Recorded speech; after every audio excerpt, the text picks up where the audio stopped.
Good morning, Year 11, and welcome today to your screencast for Health and the People topics, for your medicine topic. And today we're going to be looking at just some general information about the Renaissance period in terms of some developments, in terms of looking at disease, and we're going to look at some hospitals as well.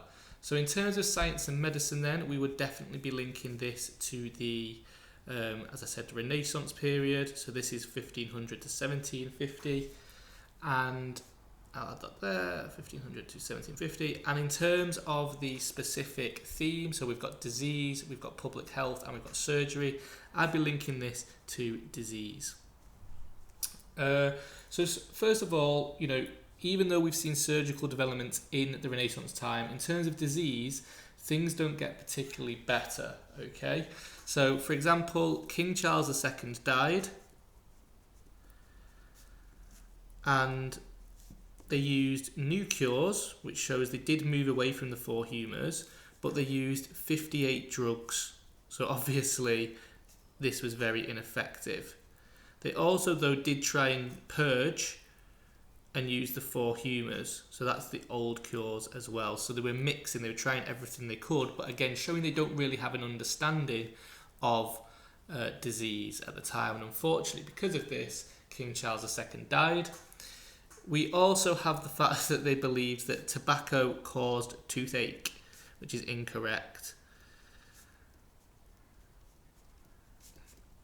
So we can see, even though they're making discoveries, they're exploring, they're experimenting, what they're doing isn't necessarily right. It doesn't mean just because they are using science that they're going to be correct on everything.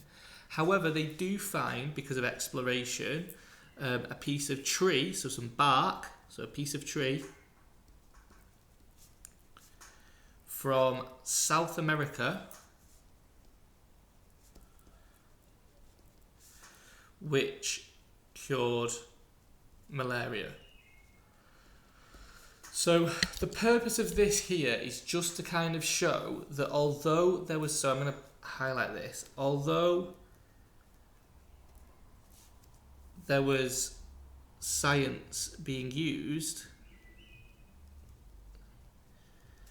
still lack of understanding of disease. So that's just it's just a general comment about the Renaissance period, especially around this theme of disease.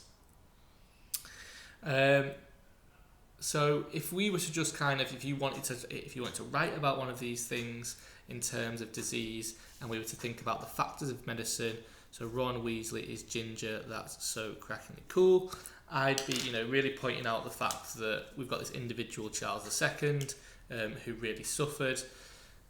The rest, if you're talking about, usually your questions are the development of medicine or something getting better. So in terms of individuals, actually, if I was to say that, it doesn't really develop, does it? You could say it develops a little bit because they're using new cures, but again, the overall development of actually being able to save people doesn't happen. But I would also be focusing here just on this example of things getting better would be science. Yes, they are exploring, they are experimenting with the 58 drugs. They are exploring and coming out with cures like malaria. So those are kind of two factors you could link in. And then if we go down to look at Renaissance hospitals then, we can link the hospitals, obviously I've just said we're talking about Renaissance period, and I would be looking at hospitals always linked to public health. And if we think about the Renaissance and public health then, we can start off with Henry VIII, who closed monasteries. And this was obviously really negative for the sick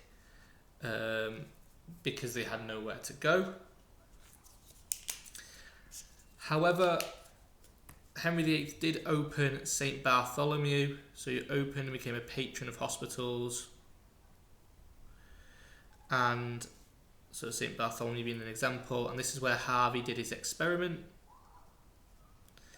So again, we could say that Henry VIII, individuals positively impact other individuals. I'd definitely be highlighting that there. We've also got the fact that hospitals moved away to a care and cure system, when previously it had just been care, especially in the Christian world we're talking about here. So care and cure system. This was because of Thomas Sydenham in his book Medical Observations, which said cure, but also move away from the four humors.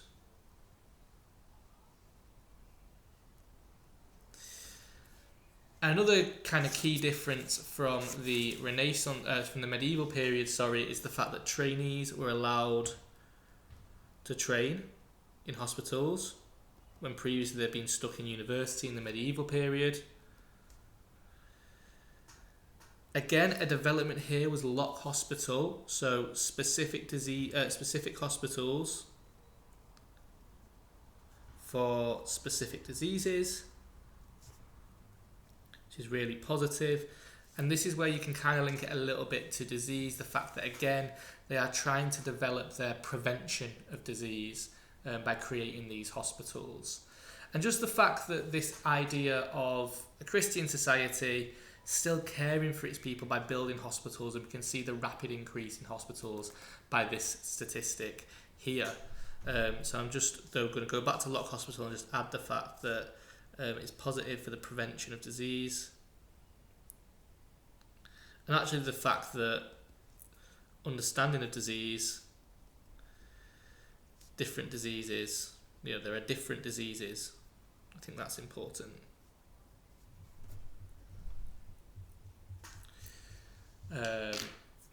So that's kind of where we go with hospitals then, Renaissance hospitals.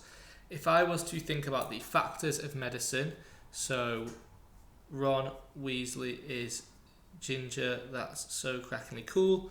I would be looking at the fact that, there is still this element of Christian world building hospitals. There is still the fact that Henry VIII becomes a patron despite closing down monasteries, because one of Christ's missions is to care for the weak and the sick.